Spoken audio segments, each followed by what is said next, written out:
Well, it's the end of an era, sort of. The Republican Party is and will remain totally deranged, but Marjorie Taylor Greene will very soon no longer be involved in any official capacity.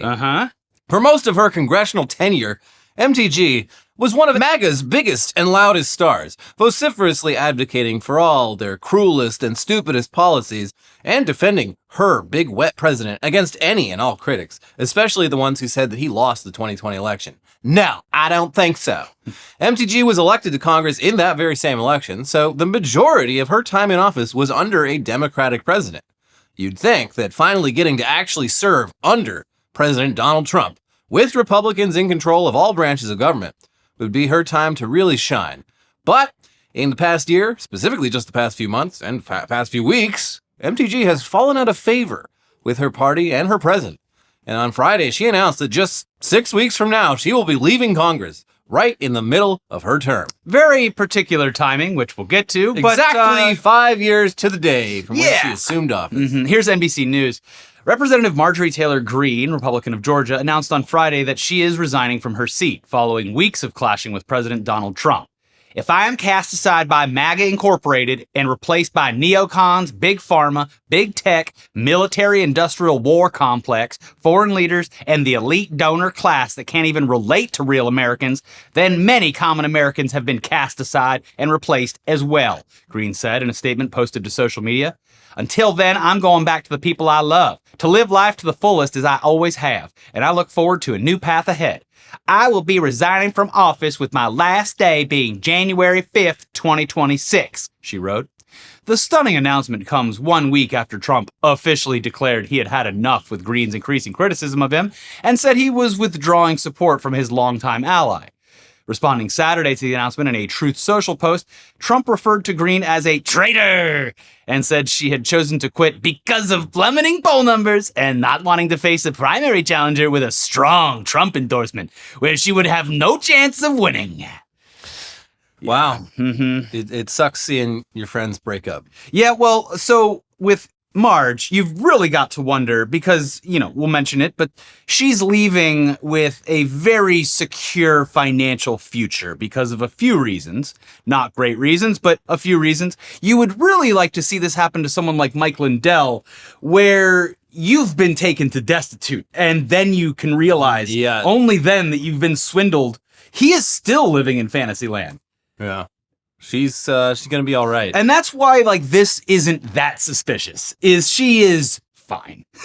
She is financially better than ever. Yeah. At a certain point, you realize, you look at your bank statement, and you're like, what am I doing? I don't need to deal with this shit. And that's it is very noticeable, and people have pointed out the fact that, she spent a large in fact, her entire political career was started by harassing children, basically. But she's been harassing people. Harassing crisis actors. She's been harassing people for years, causing violent threats to their lives, and only... the minute she starts getting threats, she gets... Oh, and that was another thing when people were talking about is she would get verbally attacked or accosted by liberals or Democrats or whatever. But the second a Republican makes a threat on her life, she's like, I have to get the fuck out of here. Yeah. So I wonder who is responsible for all of the political violence. 5 years of sowing and a couple days of reaping was all it took. I would just say it's very noticeable that, the position she's taken so quickly. So what caused this sudden turn of events? Well, there's the Epstein stuff, for starters. MTG is one of the few elected Republicans who didn't pull a complete 180 on the idea of releasing the Epstein files once it became clear that Trump's name would be all over them. And that seems to have really pissed Trump off.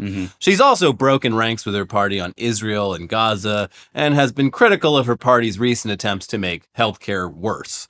And lately, she's been pretty clearly attempting a kind of personal rebrand to seem more normal, just hoping we forget literally everything else she's ever said or done. Well, in a lot of cases, she'd be correct. When you're talking about mainstream Democrats, they seem to be very open to welcoming her into the tent. I've already forgotten everything she's ever said before this moment.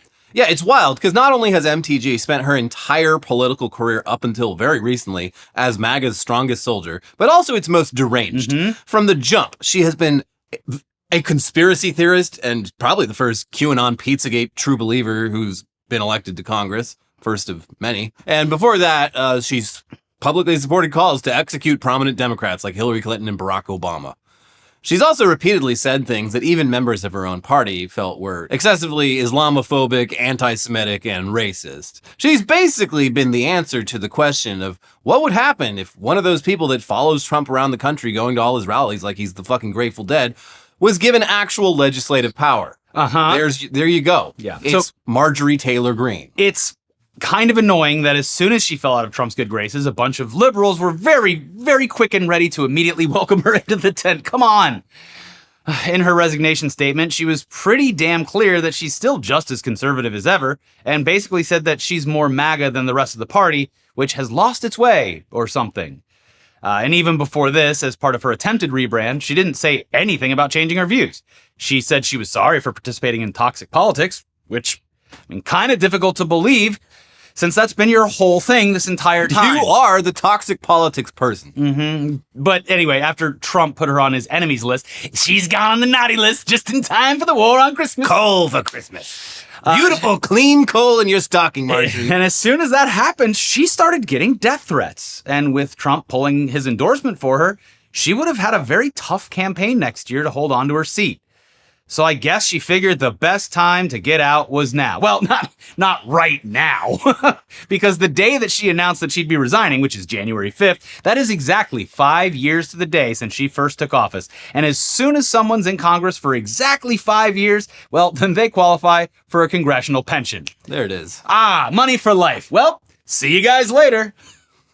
Thank you for making the country worse. Here's your money. Yeah. Very convenient, obviously, that she would time it this way. Now, to be clear, it's not much.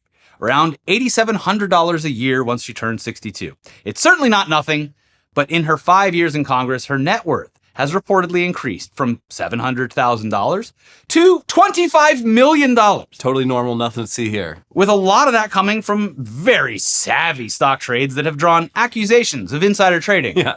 Trading on companies related to policies just days before those policies go into effect. Oh, but Interesting. I'm sure she has a very long and stable track record of investing going back multiple decades that would prove that this is just normal, savvy business sense. She's basically the gender-swapped Warren Buffett. Yeah. It's certainly anyone could 25x their money, more than 25x their money in just 5 years. Maybe she'll end up on CNBC after this. Could be, yeah. She can... she could be the squawk box. Yeah. She certainly can squawk. That's right. Well, I hope that she spends the rest of her days terrorizing some small Japanese village, but that's just me. What? Oh. Attack on Marjorie Taylor Greene. It's not it's not a village. It's a kingdom, and there's multiple layers of walls separating it. Well, there's a reason for those walls, They send people out with, like, chains to try to take down Marjorie Taylor. Yes, exactly. So yeah, she's definitely rich enough that she doesn't have to work another day in her life if that's how she chose to do it. But have we really seen the last of Marjorie Taylor Greene? Probably not. You think that smile's just going to walk off into the sunset, never to be seen again? No. One theory is that part of her personal rebrand was that so she could run for governor of Georgia next year as a more moderate Republican with better statewide appeal.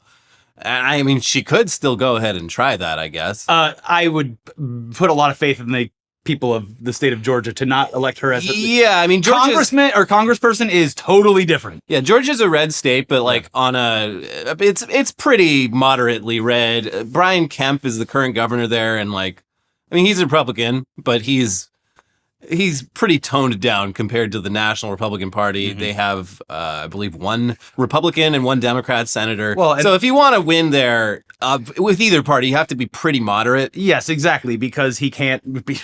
He has a lot of cities that would be very upset, and if he did anything they didn't like. Yeah, so. as a congresswoman, she's like, I mean, she's got like part of suburban Atlanta, but it's mostly just it's like the north. Yeah, the north part of Georgia, which I've been there. You ever seen Squidbillies? Not a lot happening. So maybe she'll run for governor. She has like 6 months. She doesn't really have a lot of time, but she has some time to complete this rebrand and trick a bunch of credulous rubes into thinking she's changed. That's the thing, is that's the one last cash injection is the campaign funds. Yeah, that's right. But yeah, I mean, the true congressional pension plan is just being a talking head on the news. Squawk! And while conservative networks probably won't hire her at this point, CNN and MSNBC love. Whoa. They Did love you just dead name a cable news network? Sorry, what? You're talking about MS Now. Oh, whatever. Is that what it? Oh, yeah, I forgot. Anyway, CNN and MS Now, they love having a deep roster of conservative panelists to actually and concern troll on their shows. So maybe she'll go on one of those. I was thinking because now Donald Trump can't do the MSDNC thing, although he will because he doesn't know. But I was thinking if he wants one, I was thinking over the weekend he could do MSNWO instead of MS Now. Yeah. The New World Order. That's some classic shit. You don't hear about the NWO all that much anymore. You can have that. I just wanted to be the first to stake my claim on it. Because the NWO is for life. Meanwhile, though, seems that MTG's resignation might be indicative of more than just her own falling out with Trump. And it might represent a bigger problem within the Republican Party. Here's Punchbowl news. MTG's 4-page note was stinging for House Republicans. Why? Because the message rang true to so many in the House GOP. In fact, a few other GOP members messaged us over the weekend saying that they, too, are considering retiring in the middle of the term. Here's one particularly exercised senior House Republican.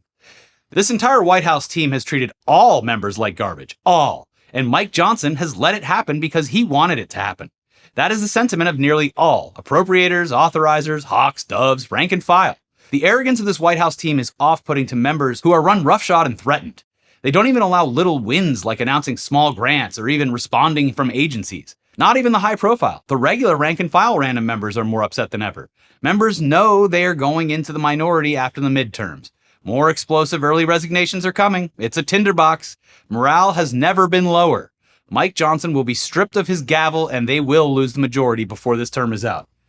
Well, ooh, okay. Don't threaten me with a good time. Those all sound pretty good. Wow. Yeah. Hell yeah. Mm-hmm. That's pretty cool. Yeah. Something to look forward to. I mean, they are, at this point, it is a giant pack of dogs who have caught the car. Yeah. And they don't know what the hell, like, they should be happier than ever. They've gotten everything they've ever wanted. Yeah. And they're all fucking miserable. Well, yeah, and pointed out in here, it's like there's not much they can take back to their constituents and show as wins. Yeah. I mean, it also doesn't help that, like, many of Congress's, like, core roles have been sort of taken away from them by the White House is basically just like, no, well, the budget, you don't worry about that. Yeah, we'll just decide on a case-by-case basis. Because he is quite literally running it like a kingdom. Yeah. He's not going for congressional approval for anything. Yeah, Congress doesn't really do a whole lot. Yeah.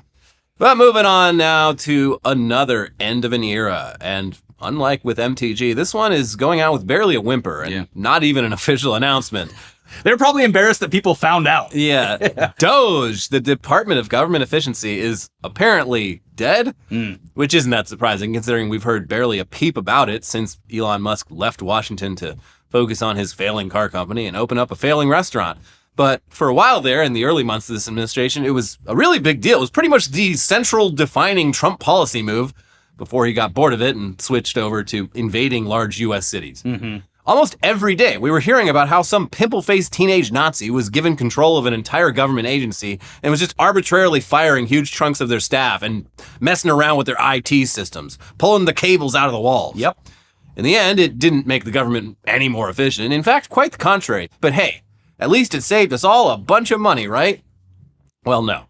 No, actually, the federal expenditures in 2025 are higher than they were last year. Thanks, Doge. So...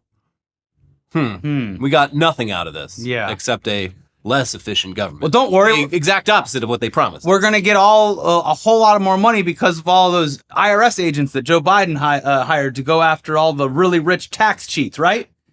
Oh, no, those were taken away as well. Wait, you're telling me the government brings in less money when we aren't properly enforcing our tax laws? Damn it. Because you're telling me taxes are the main way the government takes in money and...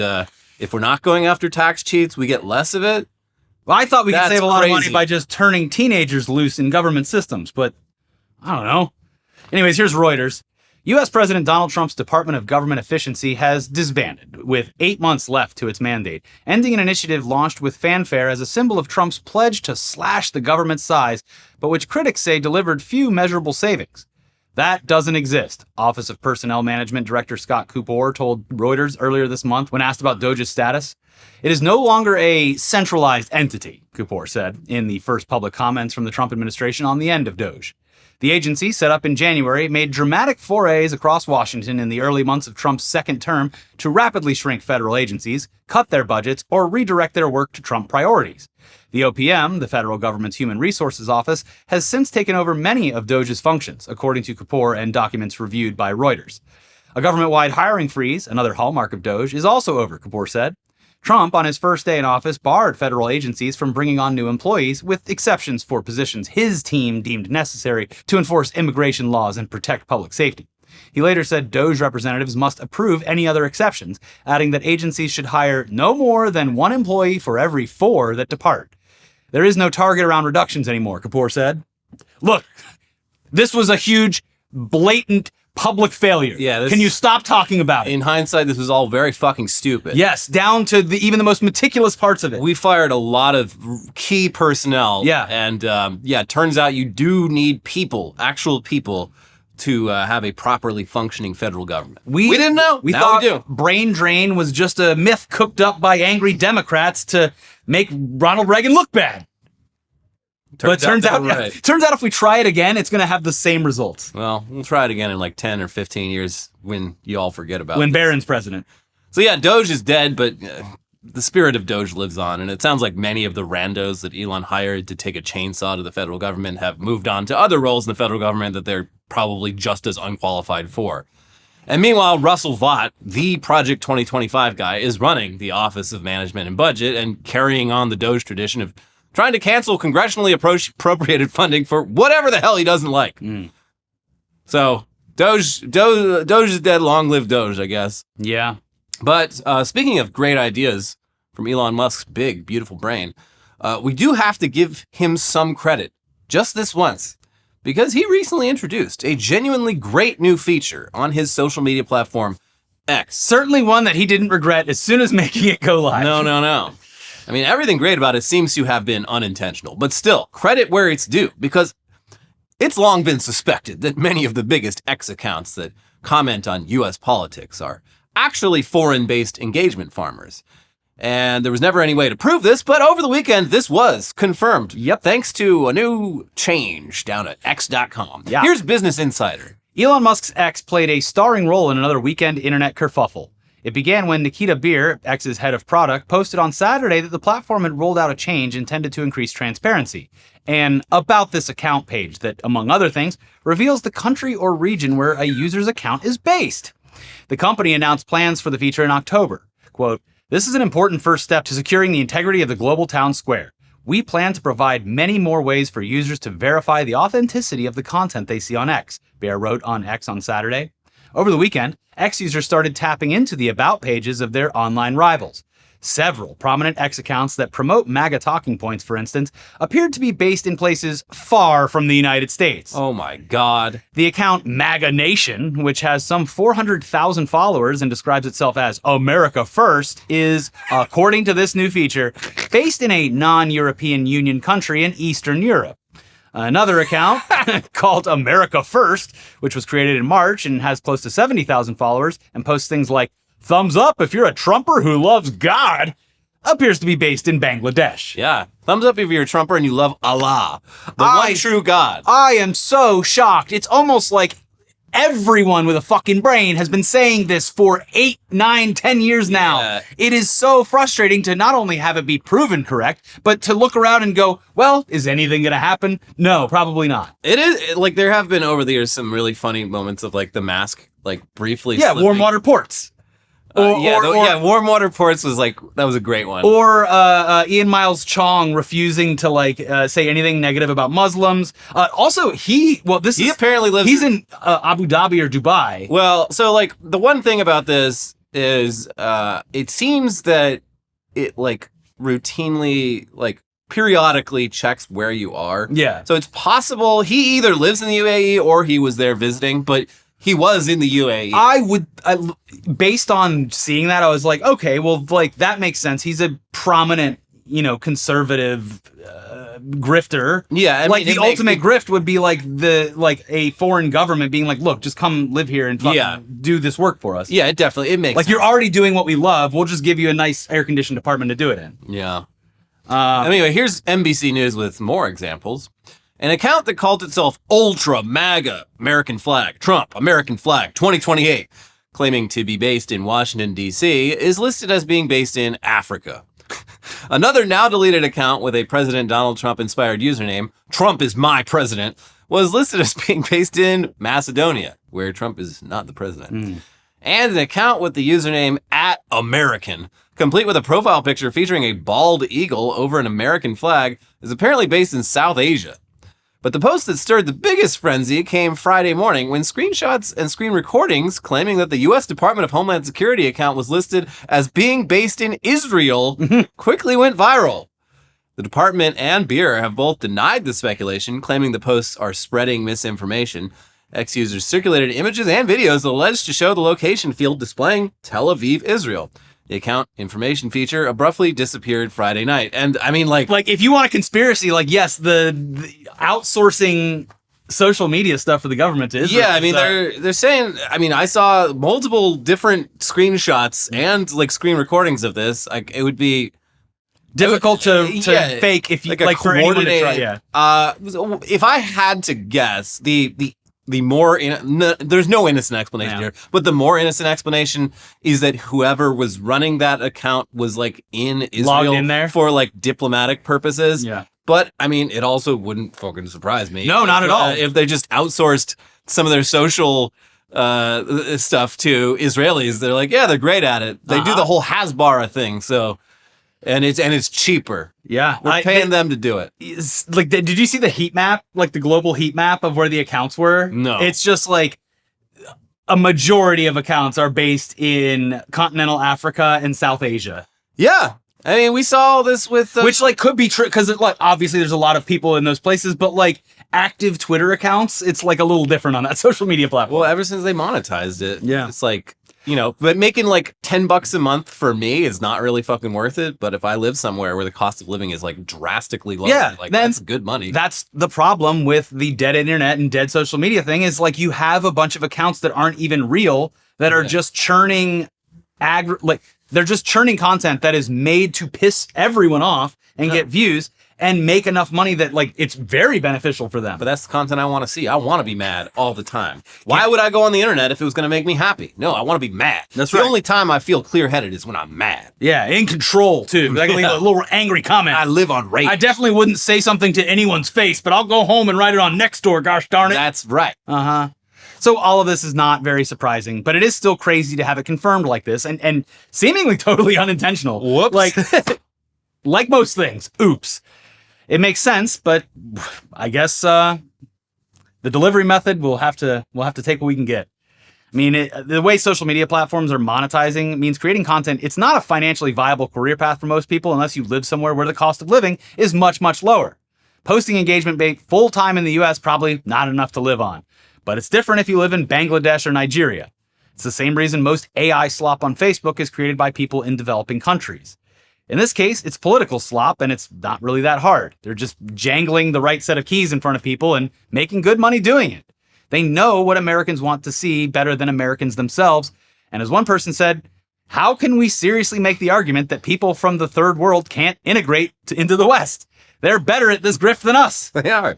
That should be a new citizenship test under the Trump administration is you have to run a political X account for 6 months that manages to get over a certain number of followers. And if you can do that with you have to have the word MAGA in the username, there has to be at least 2 American flag emojis. That's how you get citizenship. Yeah. If you are able to post in 6 months and get yourself 40,000 followers, we're going to give you that green card. This country needs the world's best posters. Yeah.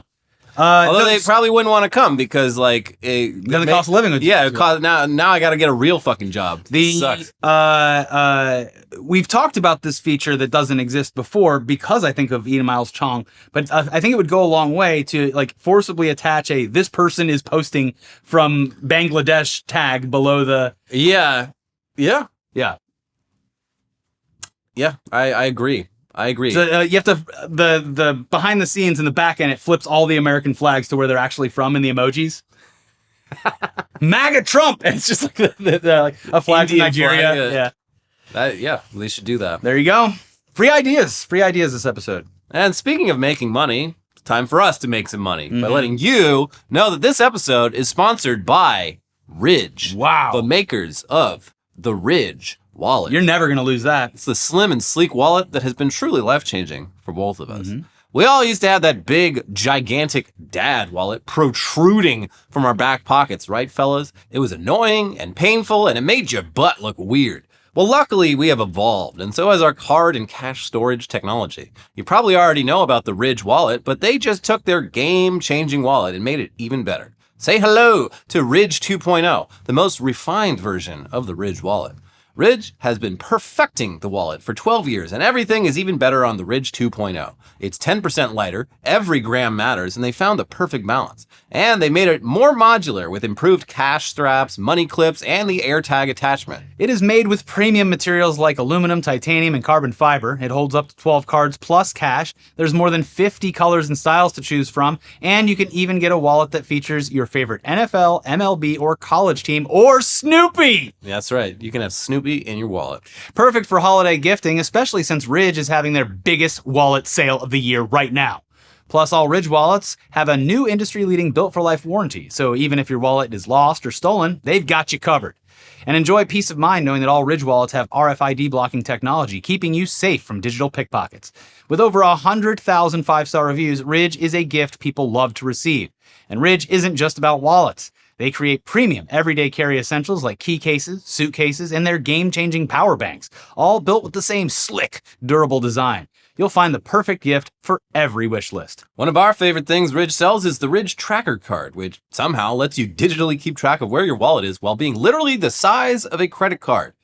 For a limited time, Ridge is having their huge Black Friday sale. Head to ridge.com to get up to 47% off your order. This is by far the biggest discount they've given all year. That's ridge.com for up to 47% off your order during their biggest sale of the year. After you purchase, they will ask you where you heard about them. Please support our show and tell them we sent you. All right, back to the news now with a story that features the return of some characters that we haven't heard much from in quite a while. But they've apparently been very busy. The story centers around one of the more blatantly corrupt subplots of the second Trump administration. The fact that he's willing to pardon just about any convicted criminal if he feels like it. I don't know. Sure. Today's the day. All it seems to take is getting Trump's attention and convincing him that you were only convicted of your crimes because of political bias. So, of course, there's a very lucrative industry of lobbyists willing to try to do that for their clients for the right price. Here's the Washington Post. In April, Alina Habba, the U.S. Attorney for New Jersey, extolled her office's role in the sentencing of a former nursing home magnate to 3 years in prison for defrauding the government of $38 million. The man, Joseph Schwartz, was alleged to have overseen a collapsed nursing home empire and willfully failed to pay employment taxes, Habba's announcement said. Around that time, Schwartz paid $960,000 to two lobbyists seeking a federal pardon, according to their lobbying filing. While many people have sought pardons from President Donald Trump, few could afford to spend such a sum to seek their freedom. The disclosure provides a rare look at how federal convicts are maneuvering to gain clemency during Trump's second term and at some of the people offering to help them. Who could those people be? Think hard. Think hard. Yes. Let's find out if you were correct. The lobbyists, right-wing provocateurs Jack Burkman and Jacob Wohl, Oh, here we go. noted on the disclosure form that they had been convicted of telecommunications fraud in Ohio in connection with a robocall scheme designed to deter the turnout of minority voters. They also face sentencing next month in Michigan on a similar robocall case and have been subject to millions of dollars in fines in a related case brought by the Federal Communications Commission, according to state and federal authorities. For years, the pair have injected themselves into politics, such as alleging, without evidence, in 2018 that there were sexual assault claims against special counsel Robert S. Mueller III. It is not clear what Burkman and Wohl did for Schwartz, but on November 14th, 7 months after Habba celebrated Schwartz's conviction, Trump granted Schwartz a full and unconditional pardon. Liz Oyer, a former U.S. pardon attorney who was fired by Trump in March, said the involvement of the lobbyists and the huge payment heightens concern that there is a special tier of justice for people who can afford to pay. Oh, you think? This was when you discovered that? She said the Schwartz case is notable because the pardon went against a March recommendation by Trump's Justice Department, which cited the seriousness of Schwartz's crime in seeking a sentence of a year and a day. The judge rejected that recommendation and in April imposed a 3-year sentence. Schwartz had served 3 months when he was pardoned, according to his attorney. Oh, good. And I love how I love that they're still together. Mm-hmm. I love that their whole thing is just going, okay, Trump's back in office. What can we do? Let's come up with like the best scam possible. Instead of like, I don't know, it's just very creative of them. Yeah, and it's kind of brilliant because they owe a lot of money, and it sounds like they're. I used to think I was like, how the fuck are they going to make enough money to pay back all the people they owe? But now I'm like, oh, they just find a bigger sucker than themselves who's going to pay them. It's like a Ponzi scheme, but slightly different in that they owe money, so they're constantly finding new grifts to pay the previous grift off. Yeah. I mean, it was a different time when we first learned about these guys. If they had come around now, there'd be a lot more discussion about the age gap. Yeah. Jacob Wohl was like 19 or some shit. It is running around with a 40-year-old man. It's kind of crazy that they're still together and still doing schemes despite the numerous headwinds. Like, they've been caught. They're in too deep. They can't do anything else but scheme. I know, but you would think at some point they'd have like a location monitoring thing, but they can't get near each other because that seems to be the biggest problem. Whenever they get together, they come up with some new thing. Yeah, they should. The government should impose a restraining order on both of them against the other. You guys are not allowed to go near each other. Yeah, I think that probably would solve a lot of this. Anyway, somehow Jacob Wohl and Jack Burkman returned. I can't help but say I feel a little bit comfortable knowing that these guys are cockroaches. Last we heard from them was back in August when they pleaded no contest in Michigan to those robocall charges, and it sounds like next month they're finally going to be sentenced for those felonies 5 long years after they committed them. But in the meantime, they're keeping it slimy by helping their fellow criminals evade justice in exchange for stupid amounts of money, even if their clients' crimes were so blatant that Trump's own Justice Department were the ones that convicted them. I guess they're assuming that they're going to get pardoned themselves. Well, good luck with that, guys. I mean, I'm putting myself in their brains. They're doing all of these pardon things to build the connection and the bankroll to have it sitting there ready to go when they get sentenced. Well, here's the thing, because they're facing state charges. Oh, so dang it! Yeah, they're not. Wohl and Burkman are not facing federal charges. They're forgot about that. They're being convicted by the state of Michigan. Well, Trump can't pardon for those kinds of crimes. I guess we don't have to worry about it then because they are facing those state charges. But hopefully the state of Michigan actually hands down a real sentence and not just another slap on the wrist. It's up to you, Michigan. Yeah, I mean, I think Michigan was the only one that even tried them for like criminal charges, which was like crazy. Yeah. Everything else is just like, all right, whatever. Pay us $5 million at some point. You're free to go. I want to see them escape from prison in a good old-fashioned sense, like spoons, dummies. Digging a hole. Yeah. Digging a tunnel. Jacob, you're going to have to do all the work. I'm so old. I'm Jack Burkman. I'm so old. Jacob, you're so young and strong. Please dig us out of here. I hope they make them cellmates in prison because it's going to be hard for these guys. They spent so much time together to be separated like that in a strange new place. Mm-hmm. I wonder who gets top bunk. Probably Jacob because he's younger. Got a better back. I can't get down. Every day it hurts. Please, Jacob. But speaking of Trump's DOJ, here's an update to another one of the most blatantly corrupt subplots of this administration, prosecuting Trump's political rivals. You'll recall that back in September, some very flimsy charges were filed against 2 of Trump's old nemesis, former FBI Director James Comey and New York Attorney General Letitia James. The charges were so flimsy that previously no one at Trump's own DOJ was willing to file them, so he installed a loyalist named Lindsay Halligan with 0 prosecutorial experience as an interim U.S. attorney without bothering to get the proper Senate approval, and she immediately did what she was hired to do. She brought the charges. Lock them up.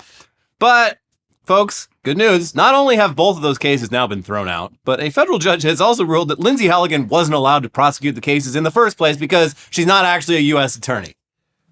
What a gigantic waste of time, money, effort, and everything else, including what I assume is probably a very bad time for the people involved in their personal lives. It gave those Nigerians on Twitter a lot of stuff to post about. That's true. Yes, multiple weeks of posting. Yeah, they got they got paid, so it wasn't all for nothing. The client was happy, got paid.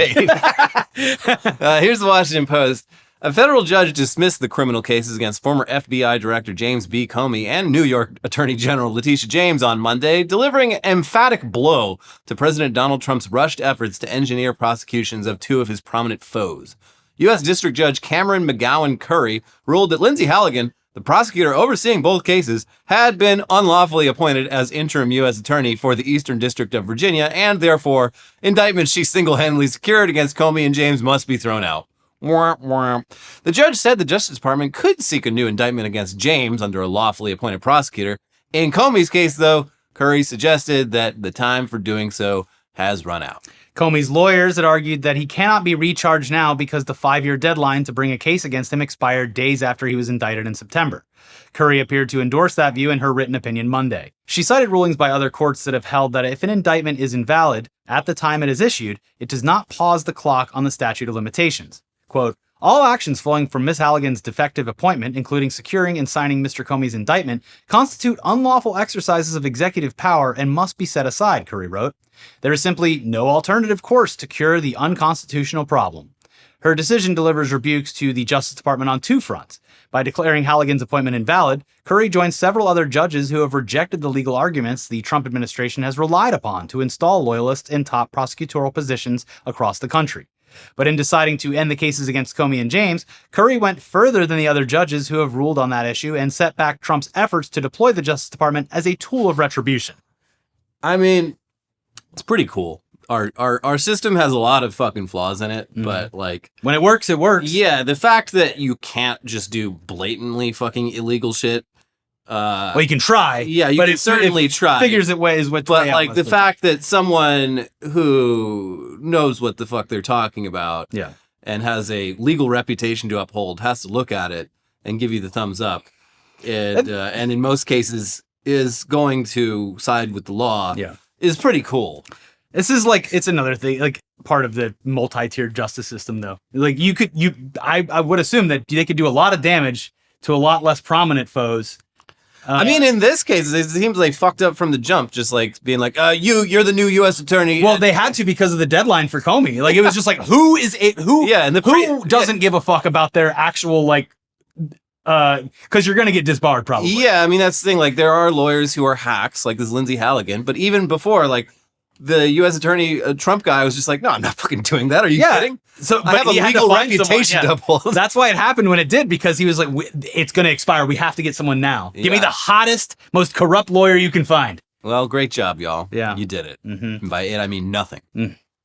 Speaking of political retribution, here's a little update to a pretty alarming story from last week. As you'll recall, a bunch of elected Democrats who previously served in the military or the intelligence community appeared in a video where they reminded troops that they're not obligated to follow orders that are unconstitutional, which really shouldn't be controversial since it's true, and they're literally just reminding troops of something they should already know. But Trump and his administration, they didn't like it. Yeah. They like issuing illegal orders, whether it's deploying the military to U.S. cities or killing random fishermen in the Caribbean as part of a drug war. So they acted like this video, which didn't even mention what specific orders they were referring to, was an act of treason, punishable by death. And now, Pete Hegseth is trying to actually prosecute Senator Mark Kelly in military court. Astronaut Mark Kelly. Whose wife was the victim of gun violence. Like, politically, Mark Kelly's, like, very meh, but, like, just... as an American... You look at his, like, resume, and you're like, this guy is... He's very fucking impressive What resume. you would, if you had, like, the idea of a Republican's idea of, like, the perfect American citizen. He's a former troop, a former astronaut. Mm-hmm. He takes care of his wife, who was shot in the fucking head by some deranged MAGA lunatic. Yeah. But, yeah, this guy's definitely...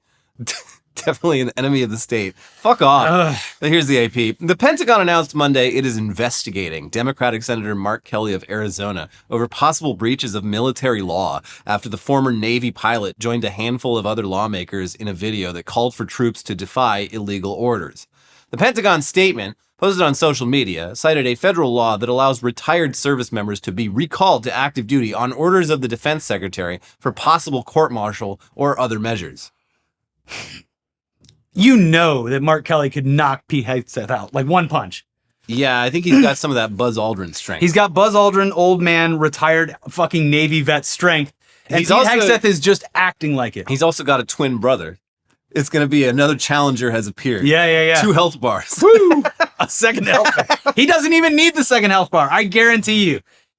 Yeah, I mean, being an astronaut is very fucking hard. Anyone who's able to like get through the physical clearance to be sent to the ISS is not someone I would choose to mess with. Sure. It is extraordinary for the Pentagon, which until President Donald Trump's second term had usually gone out of its way to act and appear apolitical, to directly threaten a sitting member of Congress with investigation. It comes after Trump ramped up the rhetoric by accusing the lawmakers of sedition punishable by death in a social media post days after the video was released last week. In its statement Monday, the Pentagon suggested that Kelly's statements in the video interfered with the loyalty, morale, or good order and discipline of the armed forces by citing the federal law that prohibits such actions. A thorough review of these allegations has been initiated to determine further actions, which may include recall to active duty for court-martial proceedings or administrative measures, the statement said. Kelly said he upheld his oath to the Constitution and dismissed the Pentagon investigation as the work of bullies. If this is meant to intimidate me and other members of Congress from doing our jobs and holding this administration accountable, it won't work, Kelly said in a statement. See me outside. I was literally in space. Yes. Catch me outside, literally. This is absurd.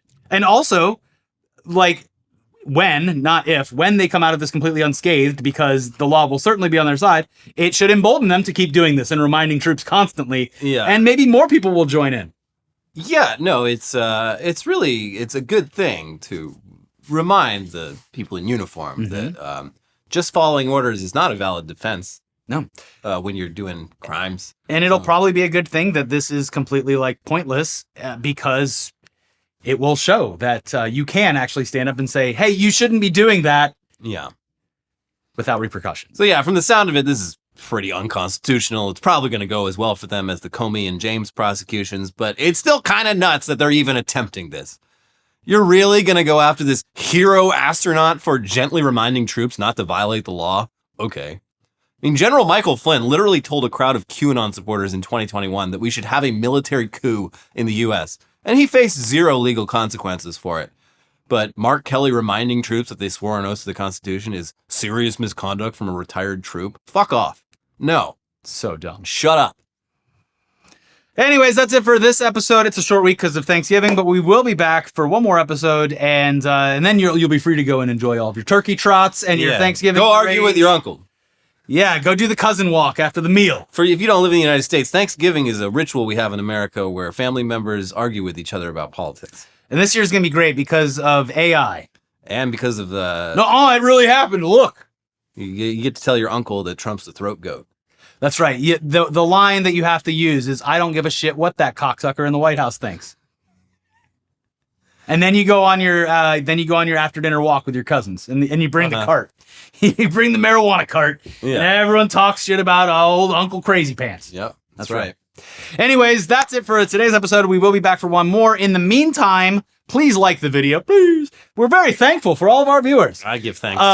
Write thanks down in the comments below to show how thankful you are. Everyone does it on Instagram. It's so fucking annoying, but I guess it works. Write thanks in the comments below. Do that. We have other videos for you to watch up here. We are getting samples for the new merch, so as soon as those look good, those will be up. I don't know if it'll be... Stay tuned. Not going to be Black Friday, so, buy your parents something or whatever. Anyways, there's the videos. We'll see you soon. Bye-bye. Bye.